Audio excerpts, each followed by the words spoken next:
श्रद्धेय आचार्य श्री का एक बार सबकी ओर से जोरदार अभिनंदन। बोले भारत माता की जय। परम श्रद्धेय स्वामी जी, आज स्वतंत्रता दिवस के पावन अवसर पर यहाँ पर स्थित हमारे सभी कर्मयोगी भाई बहन श्रद्धेय स्वामी जी का स्वप्न साकार करने के लिए आप सभी रात दिन एक करके अथक परिश्रम से सृजन के कार्य में लगे हुए हैं। निश्चित रूप से हमारे वीरों ने, शहीदों ने जिस भारत का स्वप्न देखा था, जिस देश की कल्पना की थी, उस देश का स्वप्न हम तब पूरा कर सकते हैं जब हम सततः क्रियाशील बन करके, अथक पुरुषार्थ करके हम उसको साकार कर सकते हैं। तो आप सौभाग्यशाली हैं।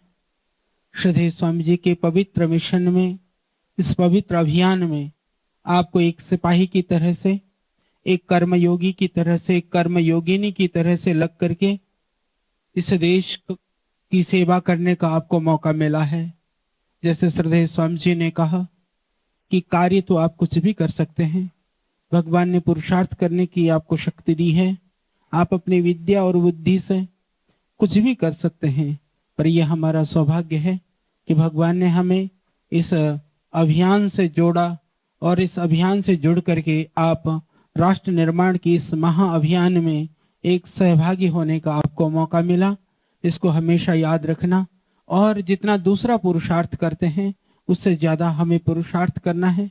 श्रद्धेय स्वामी जी ने कहा कि जीवन में कोई ऐसा मार्ग नहीं है जो शॉर्टकट हो, जो कहीं से ऐसे ही कहीं जंप मार करके पहुंचा जा सकता हो। यदि हमें जीवन में आगे बढ़ना है तो निश्चित रूप से हमें जीवन में ज्यादा परिश्रम करना होगा, अथक पुरुषार्थ करना होगा।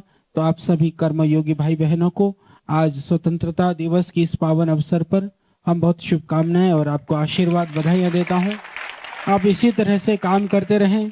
स्थूल रूप से चाहे हम आपके बीच में बहुत नहीं आ पाते हैं, पर हमारे मन में, हमारी संवेदनाओं में आपकी हमेशा हमें याद रहती है और हम आपके कर्म को, आपके पुरुषार्थ को याद करते हुए हमें गर्व का अनुभव होता है, क्योंकि यह दिव्य फार्मेसी पतंजलि परिवार के सेवा प्रकल्प का यह पहला प्रकल्प है।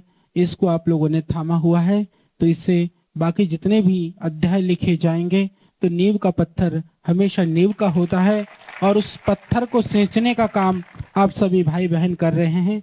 इसके लिए पुनः मैं आप सबको बहुत शुभकामनाएं देता हूं। पूरे पुरुषार्थ के साथ, पूरे उत्साह के साथ, पूरी ऊर्जा के साथ आप लोग लगे रहें और देश के निर्माण के इस महाअभियान में अपनी आहुति प्रदान करता रहें। धन्यवाद।